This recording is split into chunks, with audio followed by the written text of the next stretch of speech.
Now today on Ray Reviews, I'm going to look at the bloke who stepped out of Sean Connery's shadow and made the role of Bond his own.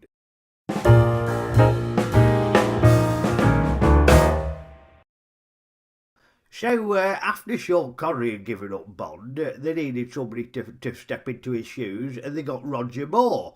And he'd done loads of telly and stuff in the 60s, which, when you look back on it, that had prepared him for Bond. What do you have? Or whatever you're having. How do you like it mixed? To match my mood of the moment, neither shaken nor stirred. Now, the first time we meet him as Bond really sets the tone, because, you guessed it, he's having it off with a bird. But he reveals a side of Bond that we've rarely seen before or since, because we get a really good look at his house.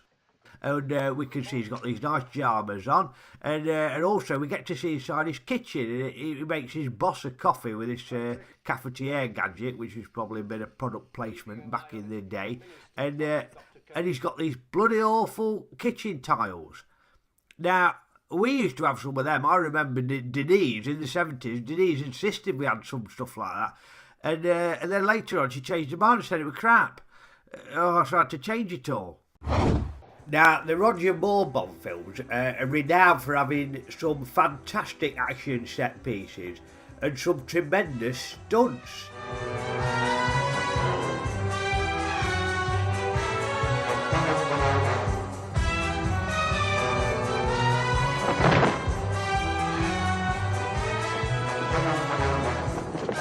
This car jump, for example, is one of the most daring stunts ever done. Just devalued by the fact that they've put this whistle on that makes it sound like somebody's getting an erection.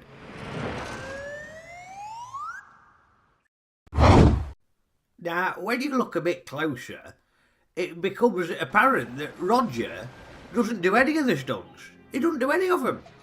He's always superimposed in front of some backdrop or something. To be fair, he did do that stunt, but, it's the sort of thing you'd see Michael Crawford doing, and some others do have them. Now, take this, for example, on where he's fighting this bloke on this top of this train. Now, yes, Daniel Craig, it looks like he's doing the stunts in the recent Bond films. So you might say, well, it was the 80s, they didn't have the technology to make Roger safe on top of the train. But they did it in the 70s. Sean Connery did a train stunt where that's Sean Connery on top of the train there, and he's nearly had his head taken off by that tunnel. So it's not the technology, it's just that Roger had something better to do. There's one common criticism of Roger, is that he wasn't as tough as Sean Connery. But, I don't know if that's true, because you watch the Roger Moore films and you see there's quite a few examples of him being tough and uncompromising and murdering people. I mean, take this in Moonraker, for example, where he's at a pheasant shoot and he just murders a bloke in a tree.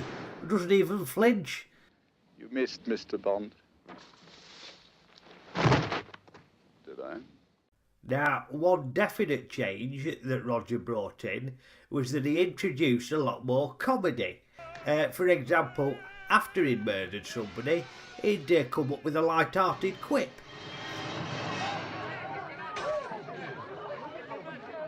Play it again, son. Now, on occasion, the films could be accused of getting a bit daft. As well as Roger joking about, you got these villains like Jaws who just became cartoon characters almost. Couldn't bloody kill him. And the methods that the baddies used to try and kill Bond just became ludicrous. I mean, whose idea was it to stick this poor f***er in a coffin on the off chance that Bond comes past on a gondola? It's ridiculous. And that coffin certainly hasn't helped his throwing arm, because he can't hit a barn door. Now, you couldn't talk about Roger without mentioning the ladies. Now, I used to think my mate Don at school was good with the birds, but Roger, he's prolific. I mean, as soon as he meets them, he's like a rat up a drain pipe. How do you kill 5 hours in Rio if you don't samba? I mean, there's a bit in one of the films where he's got one bird on the go and he sticks her in a cupboard so he can try and have it off with another one. Charming. In the 70s and 80s, I used to think Roger was just a bit of a lad, you know. But you watch some of it back now and it's inappropriate, a lot of what he's doing. Now this here, where he's testing out gadgets with Q, he's zooming in on this young girl's boobs. Now, they're all having a laugh about it, but as Denise pointed out to me, that's sexual harassment in the workplace, isn't it? Good afternoon. I think generally, you know, he's got very sort of old-fashioned attitudes to women. Check out this in Moonraker where he meets this rocket scientist. A woman? And he's obviously threatened by her intelligence because he acts like an absolute dick. The Moonraker, capable of being launched into space by rocket, Orbiting the Earth and re-entering the atmosphere to land like any conventional aircraft. And after the baddies have whizzed him round in a massive centrifuge, and he's all over the place, look at it, he doesn't want the woman to help him, does he? You know, he wants to stay in control of his faculties, and he can't let a woman help him. Despite all that, he still manages to have it off with her in the end. I think he's attempting re-entry, sir.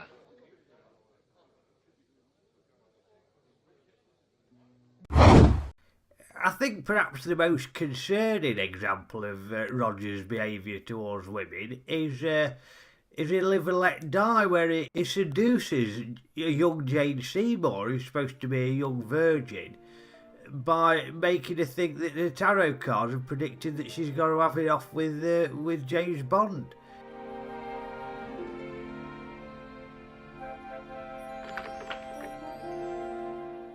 And if we analyse what he's actually done, I mean, here's a bloke in his mid-40s who's probably had to go to a special shop where they sell the same tarot cards that Jane Seymour uses, and he's had to buy 50 or 60 odd packs, and he's sat in his hotel room sorting them out so he can get 60 identical cards of the lovers, and he pops them in his pocket just on the off chance that he bumps into Jane Seymour so that he can dupe her and get his end away. Now, I know this is going to sound a bit hypocritical, but despite all my criticisms, I love Roger. I think he's great. And if The Spy Who Loved Me comes on telly on Boxing Day, I'm going to watch it, and I will enjoy it, because it is entertaining.